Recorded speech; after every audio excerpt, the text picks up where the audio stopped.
ज़ुबैर सिद्दीक भाई का सवाल है कि एहतशाम भाई, मज़ार के ऊपर सजदा करना और उसकी ज़मीन को चूमना, उसके आगे झुकना, इसके बारे में कुछ रहनुमाई फ़रमाएँ।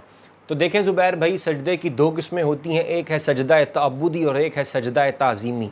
सजदा तअब्बुदी यानी अगर कोई बंदा इबादत की गरज से सजदा करता है तो वो गैरुल्लाह के अल्लाह के साथ गैरुल्लाह को शरीक करने के मुतरादिफ है और ये वाज़ेह तौर पर शिरक है।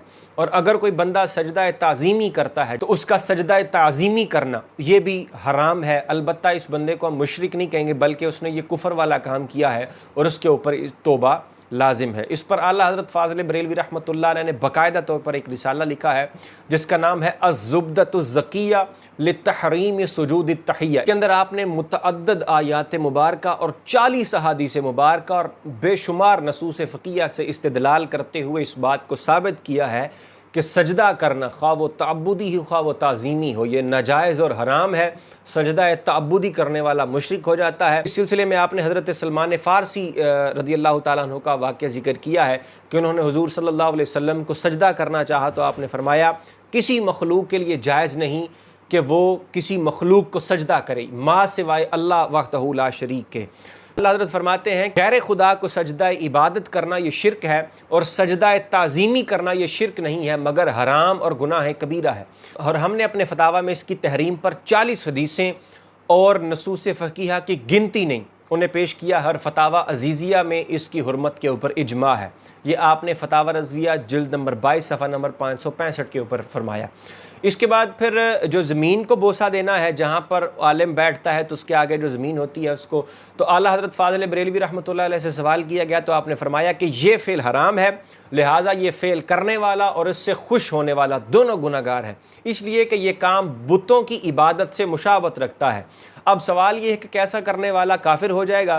तो अगर तो उसने इबादत की नीयत से किया तो वो बिलाशुबा काफिर हो जाएगा, और अगर उसने ये इबादत की नीयत से नहीं किया बल्कि ताज़ीम की नीयत से किया तो गुनाह कबीरा का इर्तिकाब किया है। फतावा रज़विया जिल्द 9 सफ़ा नंबर 528 के ऊपर आप लिखते हैं कि मज़ार का तवाफ़ करना महज़ बनियत ताज़ीम के, यानी नीयत ताज़ीम की नीयत से तवाफ़ करना ये नाजायज़ है।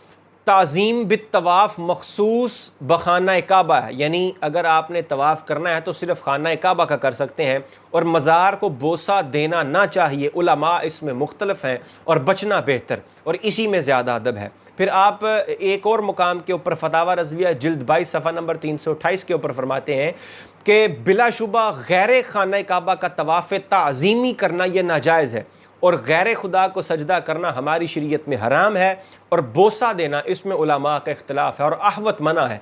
खुसूसन मज़ारात तय्यबा औलिया इकराम के हमारे उलमा ने तशरीह फरमाई कि कम अज़ कम 4 हाथ के फासले से खड़ा हो, यही अदब है। तो फिर तकबील क्यों कर मुतसव्वर है? यानी आप फरमाते हैं कि जब हमने मज़ार से 4 हाथ दूर खड़े होकर सलाम करना है तो फिर हम उसको चूम कैसे सकते हैं? और फिर इसी तरह आपने फतावा रज़विया जिल्द 10 सफ़ा नंबर 769 के ऊपर फरमाया, रसूल सल्लल्लाहु अलैहि वसल्लम के मुतालिक फरमाया कि रोज़ा अनवर का तवाफ़ ना करो, ना सजदा करो, और ना इतना झुको कि रुकू के बराबर हो जाए।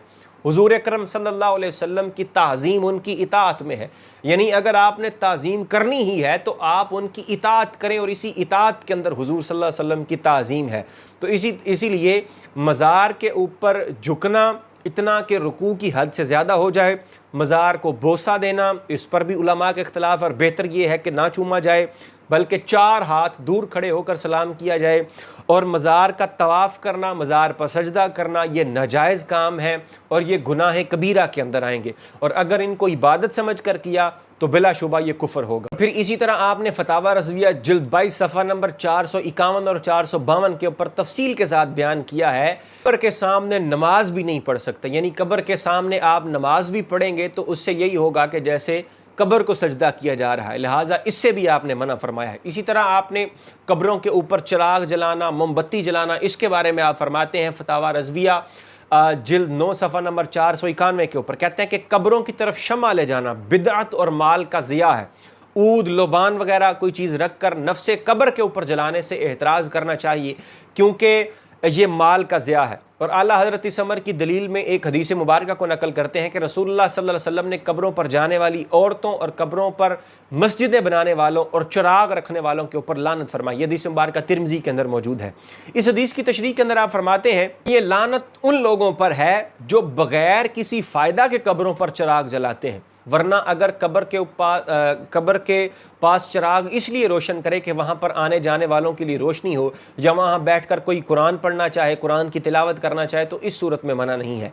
लेकिन एहतियात इसी में है कि चिराग ये शम्मा को कब्र के ऊपर ना रखे बल्कि कब्र से थोड़ा दूर रखे। इसी तरह फिर आपसे चादर कब्र के ऊपर जो चढ़ाई जाती है उसके बारे में सवाल किया गया, तो आपने फरमाया कि अहकाम शरीयत सफ़ा नंबर 72 हिस्सा अव्वल, आपने फरमाया कि चादर मौजूद हो और हनूज़ पुरानी या ख़राब ना हुई कि बदलने की हाजत हो तो बेकार चादर चढ़ाना फजूल है, बल्कि जो दाम है इसको सर्फ करें और अल्लाह के वली की रूह मुबारक को इसाले सवाब के लिए किसी मोहताज को दें।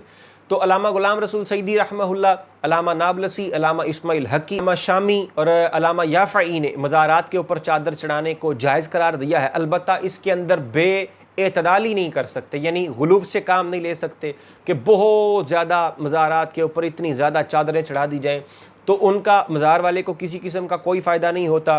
तो इस तरह के कामों से गुरेज करना चाहिए।